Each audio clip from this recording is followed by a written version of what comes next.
आजच्या या व्याख्यान कार्यक्रमासाठी ज्यांना आपण ऐकण्यासाठी आतुर आहोत असे माननीय advocate doctor Santosh Shah sir यांना मी विनंती करतो की आपण उपस्थितांना संबोधित करावं. ज्येष्ठ विधिज्ञ माननीय advocate doctor Santosh Shah sir. नमस्कार. व्यासपीठावरील मान्यवर, खरं म्हणजे त्यातले निदान तिघेजण मला गुरुच्या स्थानी आहेत. डॉक्टर मखदूम जे आपल्या काउन्सिल ऑफ एज्युकेशनचे सेक्रेटरी आहेत, पण आमच्या लॉ कॉलेज देखील काउन्सिल ऑफ एज्युकेशनच्या अंडर येत असल्याकारणानं त्यांच्याबरोबर आम्ही नेहमीच कार्यरत असतो काही न करता. डॉक्टर लवटे तर मला लहानपणापासून म्हणजे मी शाळेत असल्यापासून ओळखतात आणि म्हणजे ते अगदीच गुरुवर्य, म्हणजे खूपच मोठं स्थान आहे त्यांच्यासाठी. सिमिलरली डॉक्टर हिडेकर ते देखील तितकेच विद्यापीठात असल्यापासून माझा त्यांचा संपर्क आहे आणि आम्ही खूप एकत्र काम केलं आहे. तेव्हा हे तीन गुरुवर्य असल्याकारणानं मला थोडं दडपण आलं आहे की कसं बोलावं, काय बोलावं. पण कुठंतरी मी डोक्यात लॉमध्ये माझी PhD आहे असं डोक्यात ठेवतो आणि बोलण्याचा प्रयत्न करतो. आणि दुसरी एक बाब, मला जे समोरचे पहिल्या रोमधले मान्यवर सोडले तर बाकी सगळे जे विद्यार्थी दिसतात त्यातले बहुतेक नॉन लॉ दिसत आहेत. ओके, तर ते एका अर्थी माझं काम सोपं पण होतं, एका अर्थी अवघड पण होतंय. सोपं असं की तुम्हाला काही सांगितलं तरी काही हरकत नाही, कारण तुम्हाला लॉ माहीत नाही, पण तसं करणार नाही मी, एक्सेप्ट अ फ्यू वर हिअर. पण अवघड असं की अशा ऑडियन्सपर्यंत पोचण्यासाठी ते तितकं सोपं करून सांगण्याची एक जबाबदारी माझ्यावरती येते की ते तुम्हाला समजलं पाहिजे. तुम्ही लॉ स्टुडंट्स नाही आहात, तेव्हा ह्या काही जबाबदाऱ्यांचं भान ठेवून मी माझा प्रयत्न करतो. मी एक स्लाइड प्रेझेंटेशन करतो आणि थोडं आपण इंटरॅक्टिव्ह पण करण्याचा प्रयत्न करूया. म्हणजे तुम्ही जर बोललात तर, कारण आपण कुठलंही दडपण बाळगू नका. आपलं शेवटी मी जे काय म्हणतो ते तुमच्यापर्यंत पोचणं हे मला जास्ती महत्त्वाचं वाटतं. काही शंका वाटली तर मध्ये मला थांबवू शकता, विचारू शकता. ओके, माझ्या स्लाइड्स जरी इंग्रजीत असल्या तरी मी जास्ती मराठीत बोलेन किंवा इंग्रजी मिश्रित मराठी, कारण लॉ जो आहे आपला सगळा प्रिडॉमिनंटली हा इंग्रजीत असल्याकारणाने इंग्रजी डोकावतच किती आम्ही प्रयत्न केला तरी. तर त्याचंही काही दडपण घेऊ नका. इंग्रजी स्लाइड्स असल्या तरी आपण त्या मराठीतून समजावून घेऊन पुढे जाण्याचा प्रयत्न करू. ओके, मला जो विषय दिलाय आणि ॲडव्होकेट दीप्ती कुलकर्णींचं पण स्वागत. त्यांचा विषय मला वाटते मेनली MTP वगैरे असा का लॉस फॉर यूथ, त्यांना दिलेला विषय म्हणजे ओव्हरलॅप होऊ नये.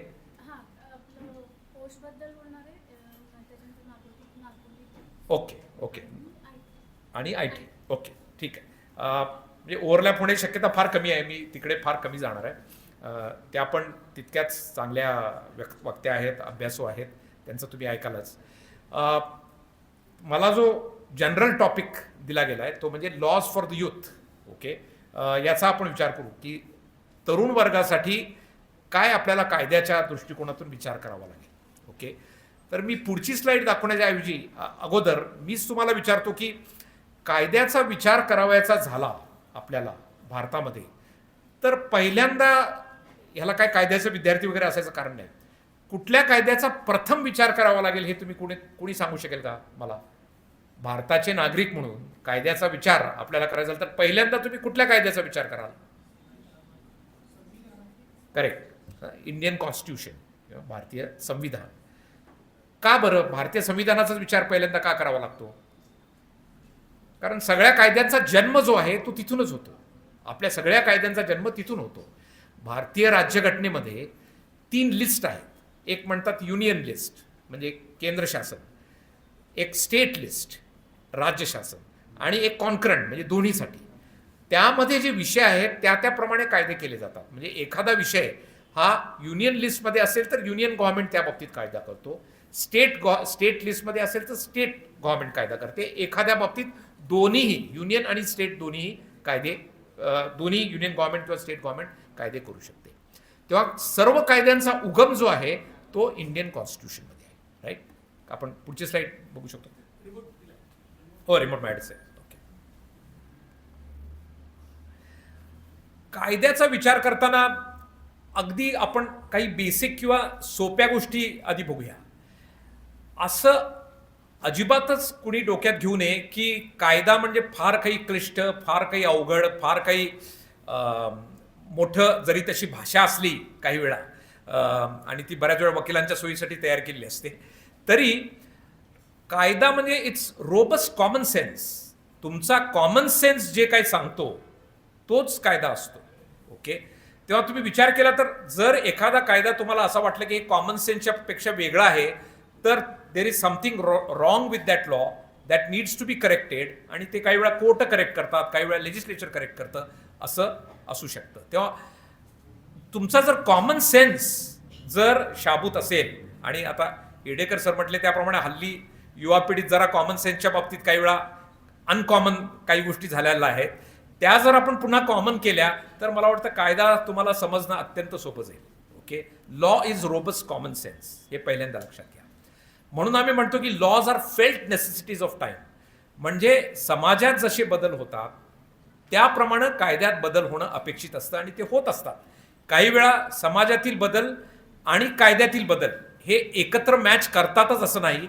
काही वेळा कायदा मागून येतो, समाज पुढे असतो, किंवा काही वेळा उलटही असतं, कायदे अगोदर केले जातात आणि समाज मागून येतो, असे होऊ शकतात. उदाहरणार्थ cyber laws, okay, cyber crime, हे जसं कळायला लागलं कायदेतज्ञांना की आपल्याकडं टेक्नॉलॉजीचा वापर करून सायबर विश्वामध्ये बरेच मोठे मोठे क्राईम्स घडतायत, तसे तसे त्याचे कायदे अधिक गंभीर व्हायला लागले. म्हणजे इन्फॉर्मेशन टेक्नॉलॉजी ॲक्ट जो आपण म्हणतो, आता डेटा प्रायव्हसी लॉ आला.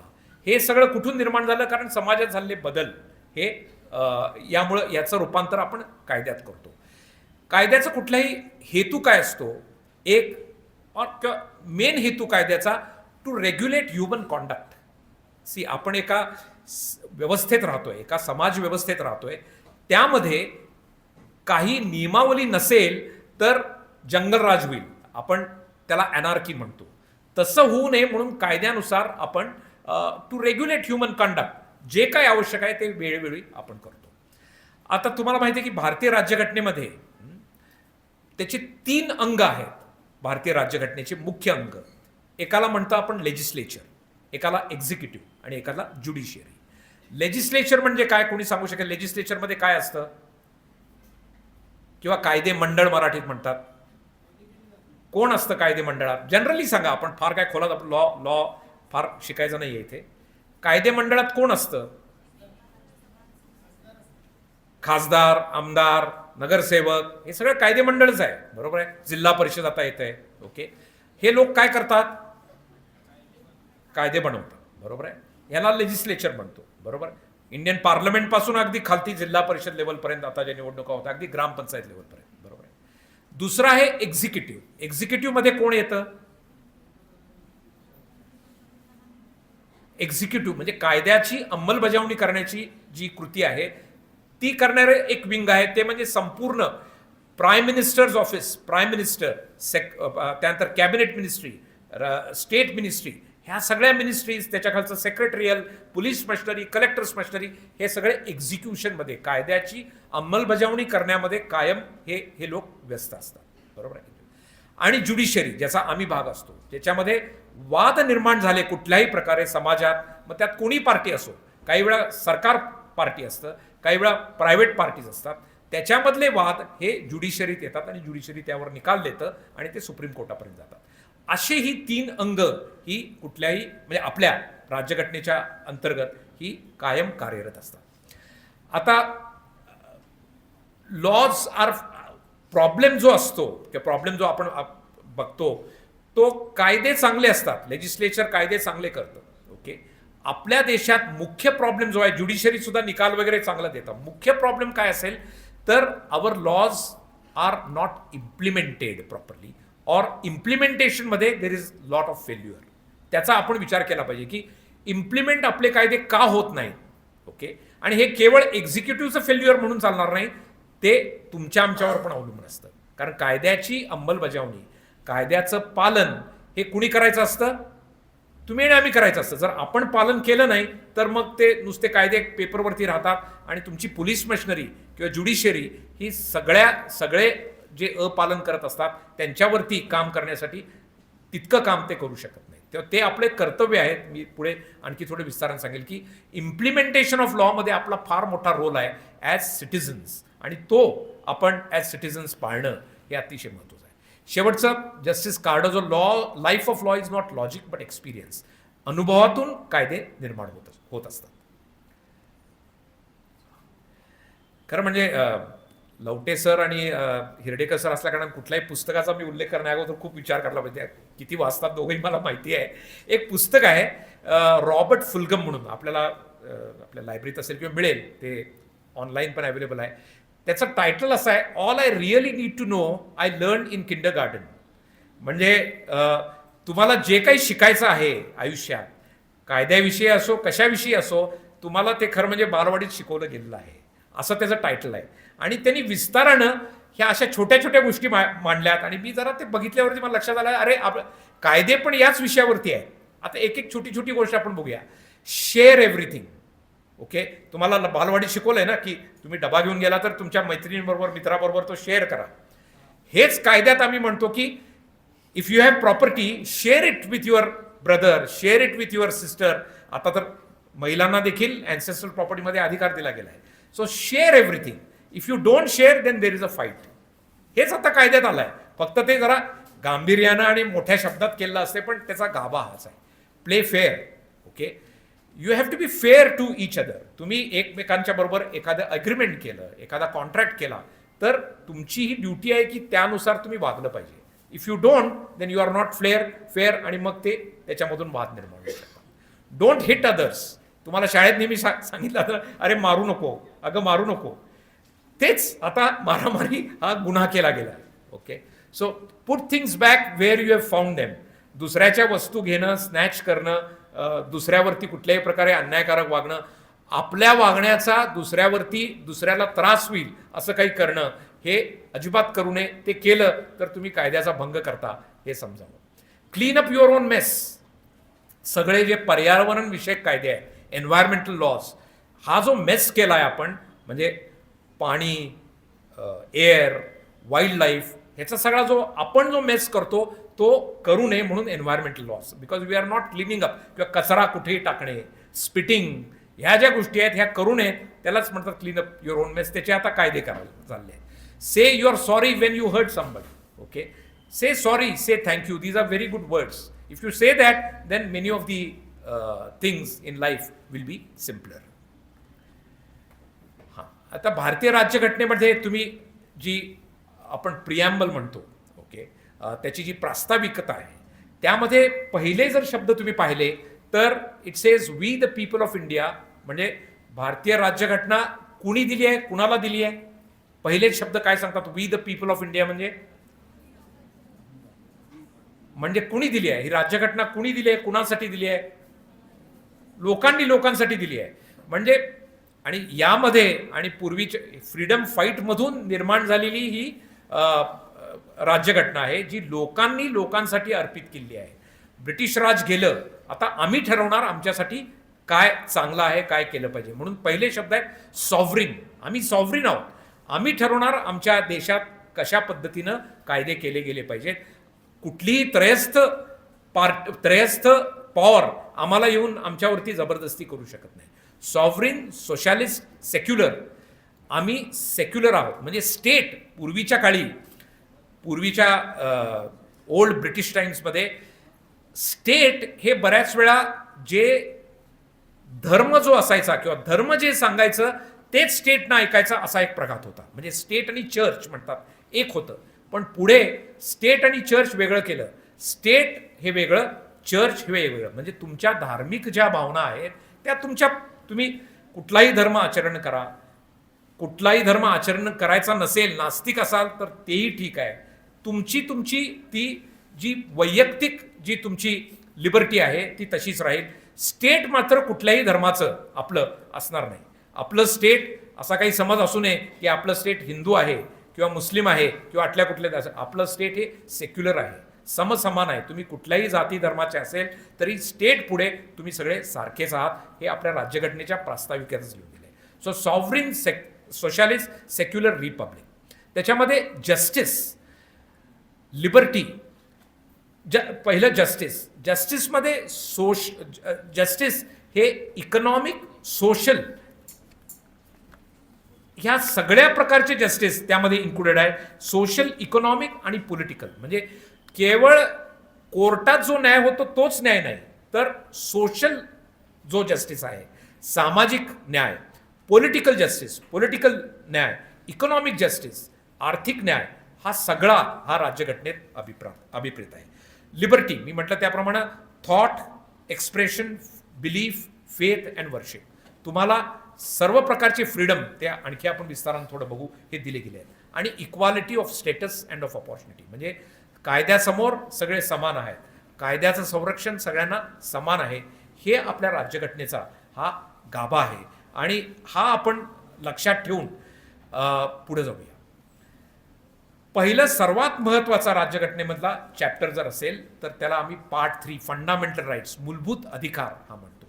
त्यामध्ये मुख्य अधिकार कुठले आहेत? राईट टू इक्वालिटी, जे मी म्हटलं ते की कायद्यासमोर सर्व समान आहेत, कायद्याचं समान संरक्षण सर्वांना आहे.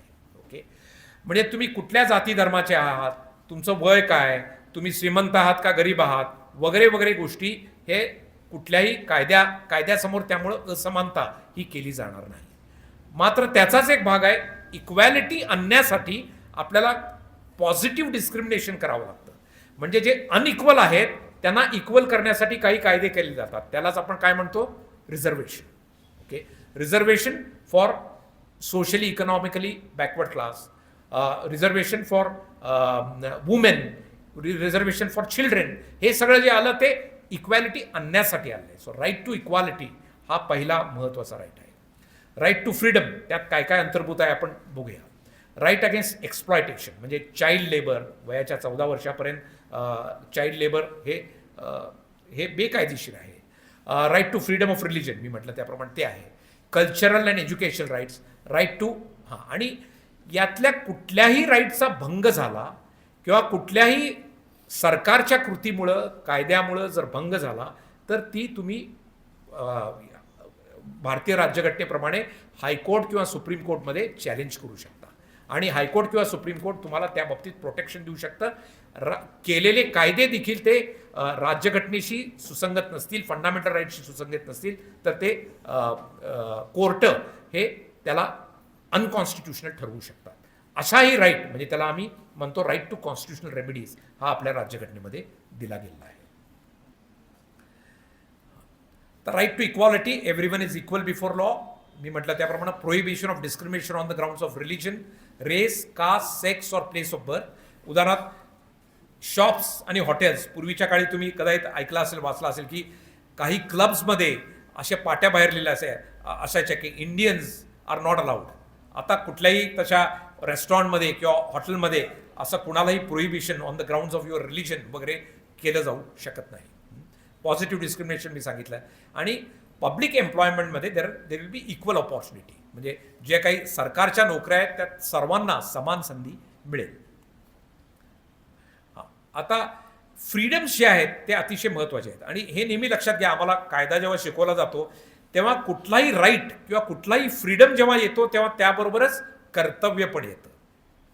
फ्रीडम आणि कुठलाही फ्रीडम हे अनकंट्रोल्ड असू शकत नाही, त्याच्यावरती रिस्ट्रिक्शन्सही काही असतात. तर कुठले फ्रीडम दिलेत आधी बघूया आपण. Speech and expression.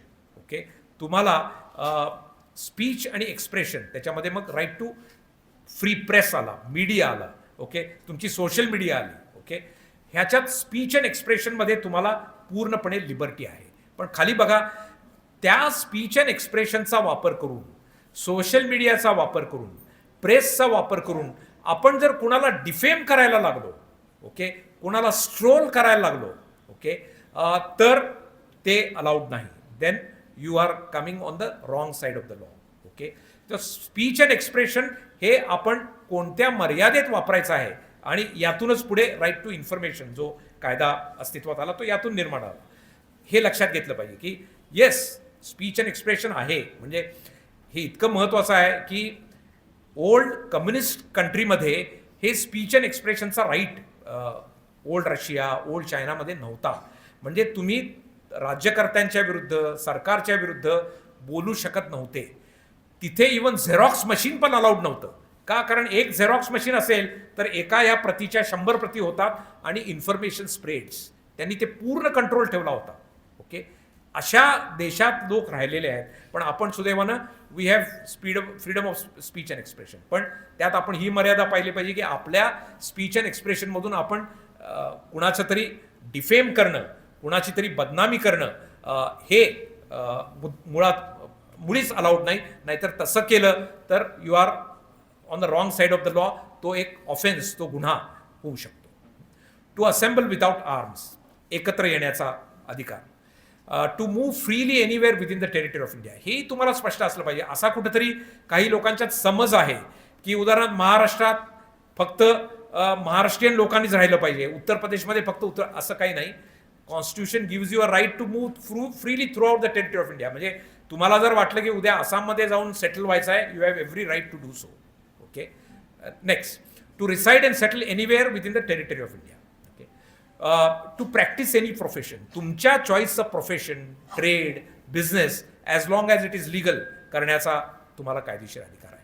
या सगळ्यावरती रिस्ट्रिक्शन्स काय आहेत तर public order, okay, morality, national security, defamation, incitement to offence. म्हणजे या सगळ्या तुमचे राईट्स एक्झरसाइज करताना तुम्ही कोणत्याही प्रकारे लॉ अबाइडिंग जे काही लोक आहेत किंवा पब्लिक ऑर्डर जी काय आहे, लॉ अँड ऑर्डर आहे ती डिस्टर्ब न करणे, मॉरल प्रिन्सिपल्स डिस्टर्ब न करणे, नॅशनल सिक्युरिटीला इजा होईल असं काही न करणे, डिफमेशन मी सांगितलं, किंवा कुठल्याही गुन्ह्याला प्रवृत्ती दिली जाईल अशा प्रकारे काही न करणे, ह्या मर्यादा या तुम्हाला पाळाव्या लागतील.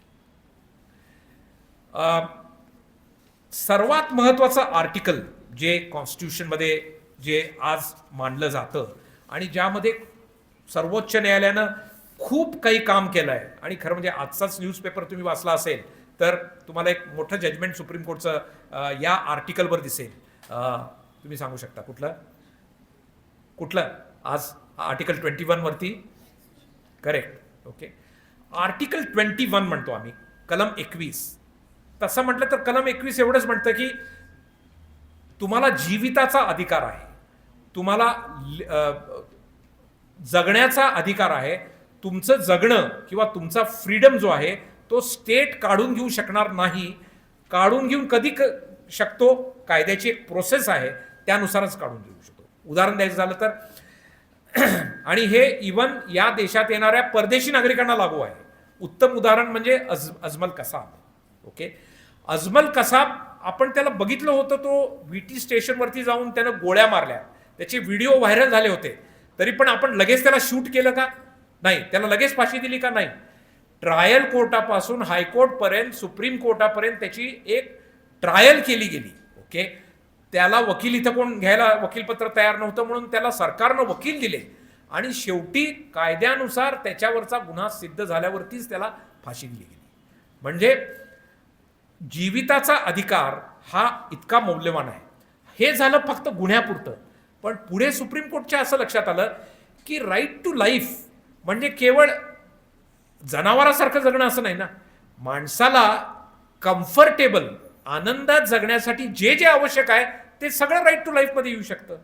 ओके, मग त्यांनी त्याला खूप मोठी व्याप्ती दिली. त्यात अनेक प्रकारचे राईट्स त्यांनी इन्क्लूड केले. उदाहरणार्थ सर्व प्रकारचे एन्व्हायरमेंटल लॉज, म्हणजे आपल्याला कोल्हापुरात स्वच्छ पाणी पिण्याचा अधिकार आहे. ओके, तो मिळतो का नाही मला माहीत नाही, पण तो अधिकार आहे, तो राज्यघटनेत आहे. त्या बाबतीत बॉम्बे हायकोर्टनं जजमेंट पण दिलं आहे. ओके, शांतपणे झोपण्याचा अधिकार आहे, म्हणजे ढाम ढाम ढूम ढूम ढूम ढूम हे जे कानावर येतं ते थांबवण्याचा तुम्हाला पूर्ण अधिकार आहे. ओके, वाईल्ड लाईफच्या बाबतीत देखील वाईल्ड लाईफ प्रोटेक्शन, शिकारी बिकारी हे सगळं आता अजिबात त्याच्यावरती बंदी आहे. हे सगळे एन्व्हायरमेंटल जे लॉज आहेत हे राईट टू लाईफमध्ये समाविष्ट आहे. Right to education. Okay, education घेण्याचा तुम्हाला फंडामेंटल राईट आहे. अर्थात सध्या आपल्या सरकारची आर्थिक परिस्थिती मर्यादित असल्याकारणानं त्यांनी तो वयाच्या 14 वर्षापर्यंत मर्यादित केला आहे. नंतर it is not your fundamental right, though it is right. त्यातून निर्माण झाला तो राईट टू एज्युकेशन ॲक्ट, तो तुम्हाला माहीत असेल. सो विविध प्रकारचे आता या म्हटल्या त्याप्रमाणे आजच सुप्रीम कोर्टाने आर्टिकल 21 राईट टू लाईफमध्ये मुलींसाठी सॅनिटरी नॅपकिन्स स्कूल्स आणि कॉलेजेसनी वाटावेत आणि तो त्यांचा अधिकार आहे आर्टिकल 21 खाली, असं सुप्रीम कोर्टाने जजमेंट दिलं आहे. म्हणजे सी राईट टू लाईफमध्ये काय काय येऊ शकते याची आपण कल्पना देखील करू शकत नाही. इतक्या अनेक गोष्टी राईट टू लाईफमध्ये आल्यात, ज्याच्यामध्ये आता एक फेमस जजमेंट आहे सुप्रीम कोर्टाचं के पुट्टास्वामी, त्याच्यामध्ये राईट टू प्रायव्हसी, की तुमची जी प्रायव्हसी आहे, डेटा प्रायव्हसी असेल, तुमची राहण्याची प्रायव्हसी असेल, त्याचं प्रोटेक्शन पूर्ण हे या जजमेंटनी आर्टिकल 21 खाली आलं आहे. Bail, free and fair trial, environment, education आणि ॲक्सेस टू जस्टिस, तुम्हाला न्याय हा सुलभ, स्वस्त, लवकर मिळाला पाहिजे असा आर्टिकल 21 खाली अंतर्भूत आहे. आता मी म्हटलं त्याप्रमाणे बऱ्याच गोष्टी अशा जरी राईटमध्ये असल्या, जसं मी म्हटलं की कोल्हापुरातल्या लोकांना स्वच्छ पाणी, पिण्याचं पाणी मिळवण्याचा अधिकार आहे, तो मिळतो का आपल्याला दररोज? नाही, त्याची कारणं वेगळी आहेत, पण कायदेशीर अधिकार हा आहे. म्हणून मी म्हटलं त्याप्रमाणे where we fail is implementation, कायद्यात सगळं व्यवस्थित दिले गेलेलं आहे. फ्री अँड कंपल्सरी एज्युकेशन मी म्हटलं त्याप्रमाणे राईट टू एज्युकेशन आहे. राईट अगेन्स्ट एक्सप्लॉयटेशन, त्यामध्ये force labour, human trafficking, right to freedom of religion and state is secular. मायनॉरिटींना प्रोटेक्शन, त्यांचा लँग्वेज, कल्चर, आयडेंटिटी, त्यांना एज्युकेशनल इन्स्टिट्यूशन्स एस्टॅब्लिश करण्याचा राईट, त्यांच्यावरती मायनॉरिटीना प्रेफरन्स देण्याचा अधिकार, हे सगळं सुद्धा आता मान्य झालेलं आहे. राईट टू कॉन्स्टिट्युशनल रेमेडीज मी तुम्हाला सांगितलं. आता आपण येऊ की हे राईट झाले, तर मी म्हटलं त्याप्रमाणे every right has a corresponding duty. फक्त राईट, बराच वेळा आपला समज असतो की फक्त आपल्या अधिकारांचा विचार करायचा, आपल्या ड्युटीजचा विचार करायचा नाही, आणि त्यामुळंच जे प्रॉब्लेम निर्माण होतात समाजात ते त्यामुळेच होतात.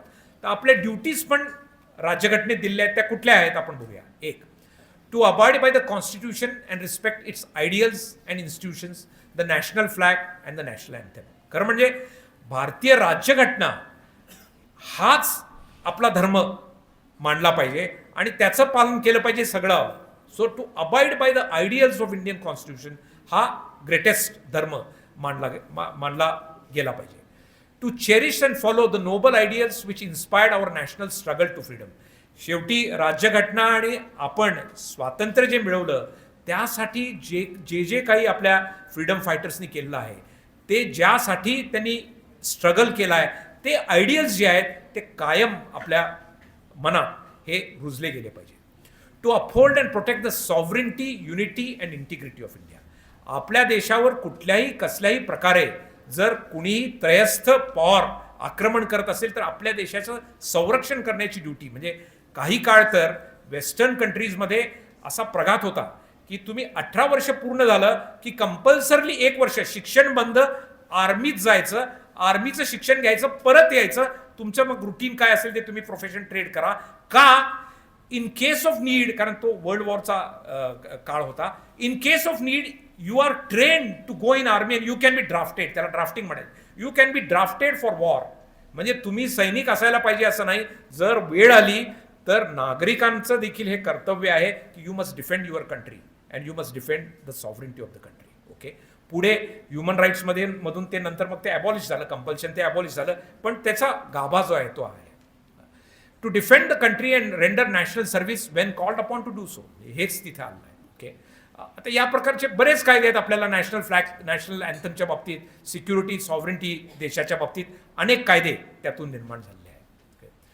To promote harmony and the spirit of common brotherhood amongst all the people of India, transcending religious, linguistic and regional or sectional diversities, to renounce practices derogatory to the dignity of women. म्हणजे काही ज्या जुन्या practices, एक सामाजिक संबंध चांगले राहतील, सरळ राहतील यासाठी सर्व प्रयत्न करणे, आणि काही जुन्या सुपरस्टिशन किंवा काही जुने ज्या चुकीच्या प्रथा आहेत त्या ॲबॉलिश करण्यासाठी आपण प्रयत्न केले पाहिजे. आता उदाहरणार्थ laws against discrimination of women, hate speech, communal violence, sexual abuse of women at workplaces. Madam ते तो कायदा ज्याला पॉश कायदा म्हटला जातो ते कव्हर केले जातील. की आता स्त्रियांना कामाच्या ठिकाणी काय पूर्वी काय होतं की स्त्रियांच्या बाबतीत अशा प्रकारच्या जे कृत्य व्हायचे त्यासाठी कायदा काय होता, इंडियन पिनल कोड, म्हणजे extreme offence. Extreme Indian Pinal code हा ह्या सगळ्याला लागू होत नाही. स्त्रिया आता पुरुषांच्या बरोबरीनं चांगलं सगळीकडे काम करू लागल्या आहेत, पण त्यांना एक वेगळं संरक्षण लागतं की त्यांचा सेक्शुअल अब्यूज होऊ नये. त्यासाठी काय कायदा आहे हे मॅडम तुम्हाला विस्तारानं सांगतील. हे सगळं कुठून आलं? To protect the dignity of women. Okay, to value and preserve the rich heritage of our composite culture. आपलं कल्चर हे प्रिझर्व करणं हे देखील आपलं कर्तव्य आहे.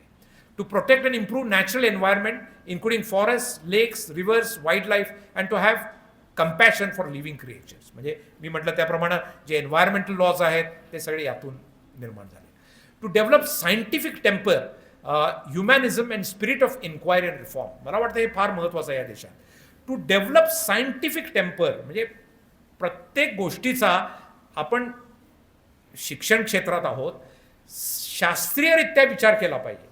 शास्त्रीयरित्या जे सिद्ध झालं नसेल त्यावरती कृपया आपण विश्वास न ठेवलेला हे चांगलं असतं. आणि यातूनच लवटे सर त्यातही काम करतात. मला आता म्हणत होते आपल्याकडे एक कायदा आहे जो नरेंद्र दाभोळकरांनी सारख्या मोठ्या व्यक्तींनी आणला आहे. तो anti superstitious law, Maharashtra prevention and eradication of human sacrifice and other inhuman, असा तो मोठं टायटल आहे हा कायदा आहे. आता हा कायदा ज्या अशा अघोरी कृत्य सुपरस्टिशियस काही गोष्टी होतात त्याच्यावरती काम करणारा हा कायदा आहे. तर आपली ही ड्युटी आहे की सायंटिफिक जे नसेल ते आपण मुळीच स्वीकारलं नाही. आपण शिक्षण नाही तर घेतो कशासाठी? जे शास्त्रानं मान्य केलेलं नाही त्याकडे तुम्ही अजिबातच ते ॲक्सेप्ट न करता कामा आहे. I feel many a times या देशात ते वी लॅक दिस. आपण सुपरस्टिशियस बऱ्याचशा बाबतीत आहोत आणि तो मला वाटते फंडामेंटल ड्युटीचा आपला भाग आहे की शास्त्राच्या विरुद्ध, सायन्सच्या विरुद्ध जे काही असेल ते आपण मुळीच ॲक्सेप्ट करू नये. To safeguard public property and to abjure violence. बराच वेळा तुम्हाला मी फंडामेंटल राईटमध्ये दाखवलं you have every right to protest. तुम्ही शांततामय प्रोटेस्ट, एखाद्या बाबतीत क्रिटिसाइज करणं, प्रोटेस्ट करणं हा तुम्हाला अधिकार आहे. इव्हन आम्ही सर्वोच्च न्यायालयाचे निर्णय सुद्धा आम्ही क्रिटिसाइज करू शकतो. आम्हाला पटत नाही मग आम्ही म्हणू शकतो की, पण आम्ही तसं करताना कुठंतरी कुणाचं तरी नाव घेऊन त्या जजच्या विरुद्ध काही बोलायला लागलो, ॲलिगेशन्स करायला लागलो तर त्याला आम्ही कंटेम्प्ट म्हणतो. तसंच तुमचा right of peaceful demonstration is accepted. पण ते करताना मारामाऱ्या करणे, बसेसवरती दगडं फेकणे, पब्लिक प्रॉपर्टीची हानी करणे हे मात्र मुळीच करण्याची तुम्हाला मुभा नाही. So that fundamental duty to safeguard public property and abjure violence ही तुमची फंडामेंटल ड्युटी आहे. Okay, so laws punishing damage to public property and vandalism in buses, trains, public spaces. To strive towards excellence in all spheres of individual and collective activity so that the nation continuously rises to higher levels of endeavor and achievement. म्हणजे स्वतःची प्रगती सतत करत राहणं. आणि के जे आहे ते who is parent or guardian to provide opportunities for education to each child or as the case may be ward. म्हणजे तेच जो फंडामेंटल राईट आहे तो फंडामेंटल ड्युटी पण आहे की एज्युकेशनचा आपल्या मुलांना चांगलं शिक्षण देणे हा देखील ही देखील एक फंडामेंटल ड्युटी ही आता केली गेली आहे. ओके,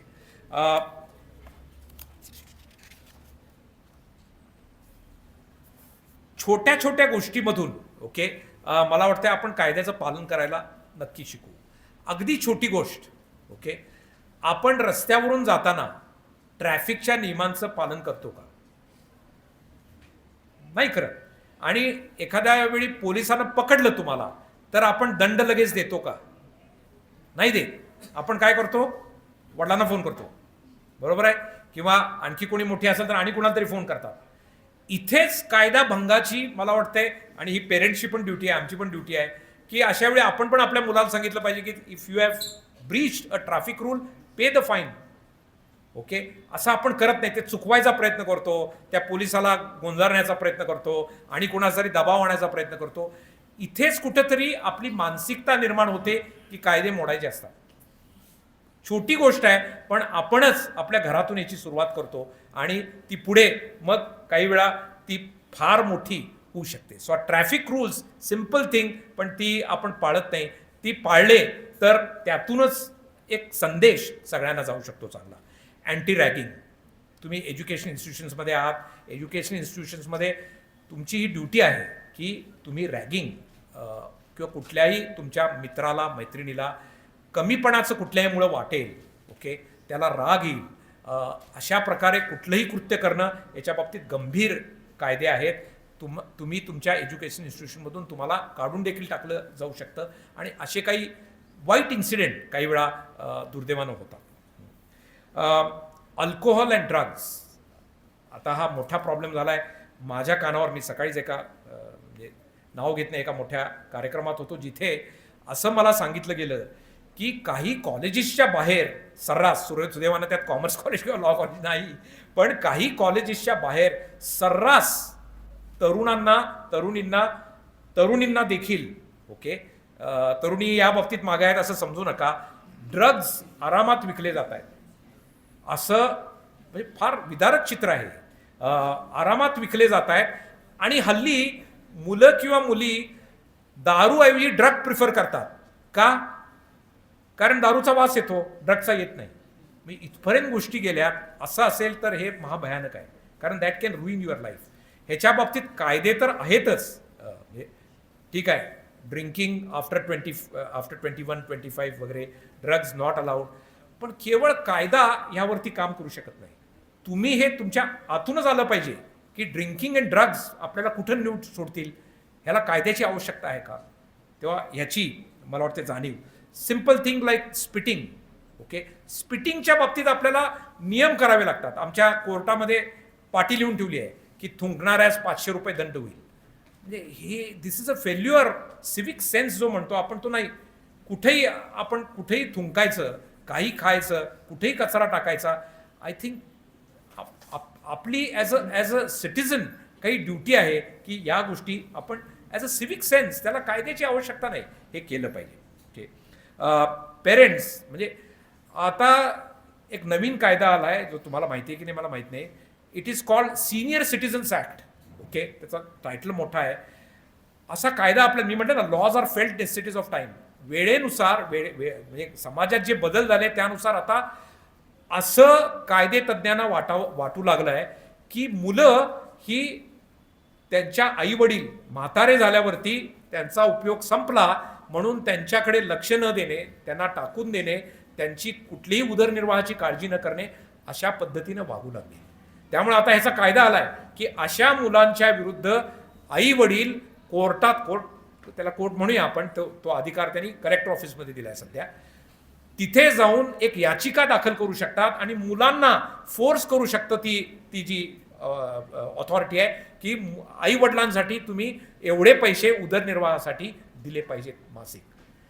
आता हा कायदा करावा लागतो ही एका अर्थी समाजाची शोकांतिका आहे, पण आज त्या परिस्थितीत आहोत. म्हणजे जसं नवरा बायकोंच्या बाबतीत असतं ते आता आई वडील आणि मुलांच्या बाबतीतला कायदा आपल्याकडे अस्तित्वात आहे. सो पेरेंट्स, ओके, मी म्हटलं त्याप्रमाणे या सगळ्या बाबतीत आता marriage, your marriage at the same time live in relation, okay, is also accepted. मी म्हटलं त्यामुळे फ्रीडम्स पण खूप दिलेत आता आपल्याला.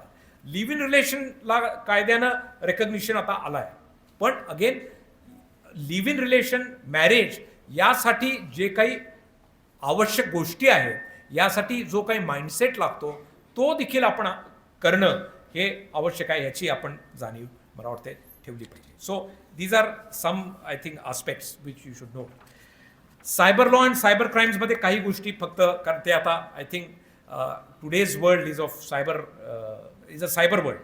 सायबर बुलिंग म्हणजे online harassment, bullying, intimidation through social media, messaging, gaming, या सगळ्यापासून याचा गैरवापर हा आता सायबर क्राईम मानला जातो. फिशिंग, डिसेप्टिव्ह ईमेल्स, फसवाफसवीचे emails, messages, websites aimed at stealing personal information like passwords, credit card details, social security number. आणखी एक म्हणजे गमदार, हल्ली आपण वरचेवर पेपरमध्ये वाटतो डिजिटल अरेस्ट. ओके, कृपया डिजिटल अरेस्ट हा भाग कायद्यात नाही. एवढी एकच गोष्ट लक्षात घ्या, कधीही या देशात डिजिटल अरेस्ट कुठल्याही कायद्यात लिहिलं गेलेलं नाही.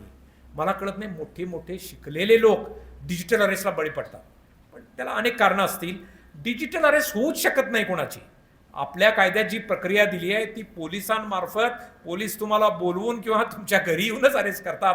डिजिटली वगैरे काही अरेस्ट वगैरे कुणाचं होत नाही. एवढी सिंपल गोष्ट डोक्यात असेल तर त्यात जे फसवणूक होती त्यापासून आपण नक्कीच सावध राहू. Identity theft, unauthorised use of personal information to commit fraud, access bank accounts or engage in criminal activities. Hacking, gaining unauthorized access to person's computer, account or device to steal data or cause disruption. Okay. And online fraud, deceptive schemes that manipulate individuals into transferring money or revealing confidential information. थोडक्यात या टेक्नॉलॉजीचा वापर तुम्ही कोणत्याही गैरमार्गाने करायला लागला, okay, तर again you are coming on the wrong side of the law. टेक्नॉलॉजीचा वापर केलाच पाहिजे. टेक्नॉलॉजी आली आहे, त्याचे खूप चांगले वापर आहेत, पण तो वापर कुठं संपतो आणि गैरवापर कुठं होतो याचं भान मला वाटतं आपण ठेवणं अत्यंत आवश्यक आहे. मला वाटतं मी बराच वेळ घेतला आहे. मी शेवटी चेतन भगत यांचा 5 पॉईंट सम्मान म्हणून माझं एक आवडतं पुस्तक आहे, ते त्यात काय म्हणतात हे मला वाटतं यंग जनरेशनसाठी मला आवडतं म्हणून मी ते दाखवतो. दुर्दैवानं माझ्या स्लाइड्स फार लहान झाल्यात, वाचता येत नाहीत. एनिवे, नेक्स्ट सॉरी, हे सायबर लॉचं मी वाचा. तर 5 पॉईंट सम्मान आपल्याला मिळालं तर अवश्य वाचा. चेतन भगत काय म्हणतात मी वाचतो आणि मला वाटतं तिथे थांबतो. ओके, ते स्टुडंट्ससाठी म्हणतात. आणि या पुस्तकावरून एक फेमस मूवी पण आली आहे, ती बघितली नसेल तर अवश्य बघा, 3 इडियट्स. ओके, तर चेतन भगत असं म्हणतात, हे इंग्लिशमध्ये आहे, मराठीत देखील आहे. 1, believe in your self. Believe in your self, स्वतःवर विश्वास ठेवा. डोंट लेट अ GPA, म्हणजे तुमचे मार्क्स किंवा GPA grades, don't let a GPA performance review or promotion in a job define you. तुमच्या मार्क्सवरतीच, म्हणजे ज्याला पहिला नंबर आला तेच सगळं आयुष्यात असं नसतं. ओके, किंवा जॉबमध्ये जो सगळ्यात मोठा आहे किंवा प्रमोशनच मिळतो तोच सर्व संपन्न आहे असं नाही. There is more to life than these things, like your family, your friends, your internal desires and goals. Okay, and the grades you get in dealing with each of these areas will define you as a person. म्हणजे केवळ परीक्षेतले mark नाहीत, how you behave in the society, how you behave with your family, your friends is equally important. Okay, आणि हेच कायद्यात सांगितलं पुढे. 2, don't जज अदर्स टू क्विकली, म्हणजे प्रेजुडिस ठेवून आपण जगू नये, कुणाच्याही बाबतीत जजमेंटल असू नये. Okay, I thought my son was useless because he did not get into IIT. सगळे IITत जात नसतात. या IITचे हे क्लासेस बघितल्यावर मला असं वाटतं की एवढा क्लासेस एवढे जोरात चालत आहेत, पण त्यातले किती पर्सेंटेज IITमध्ये जातात? फार कमी जातात. ओके, IITत गेला नाही म्हणून काही मानायचं कारण नाही. I tell you what, I was a useless father. Okay, it is great to get into IIT, but it is not the end of the world if you don't. All of you should be proud to have the IIT tag, but never ever judge anyone who is not from this institute. That alone can define the greatness of the institute. तुम्ही स्वतः कसे develop होता यावरती तुमच्या इन्स्टिट्यूटचं greatness अवलंबून आहे. तुम्ही IITतून आला म्हणून तुम्ही ग्रेट होता असं नाही. ओके, आणि lastly, don't take yourself too seriously. Okay, don't take yourself too seriously. एवढं सगळं कायद्याचं ऐकून घाबरू वगैरे नका. Don't take it seriously. We professors are to be blamed even more for this. Okay, life is too short. Enjoy yourself to the fullest. One of the best parts of campus life is the friends you make. And make sure you make them for life. Yes, I have heard the stories. Sometimes I wish I had a friend, even if that meant a lower GPA. So चांगले मित्र मैत्रिणी मिळवा and don't take yourself too seriously. पण एक भान ठेवून, मी सांगितलेल्या गोष्टींचं भान ठेवून तुम्ही वागला तर life will always be beautiful. Thank you. मला संयोजकांनी संधी दिली. मी माझ्या खरं म्हणजे मी परत म्हटलं त्याप्रमाणे लवटे सर आणि हिरडेकर सरांच्या समोर हे बोलणं म्हणजे फार धाडसाचं आहे हे सगळं, पण ते धाडस मला करण्याची त्यांनी अनुमती दिली त्याबद्दल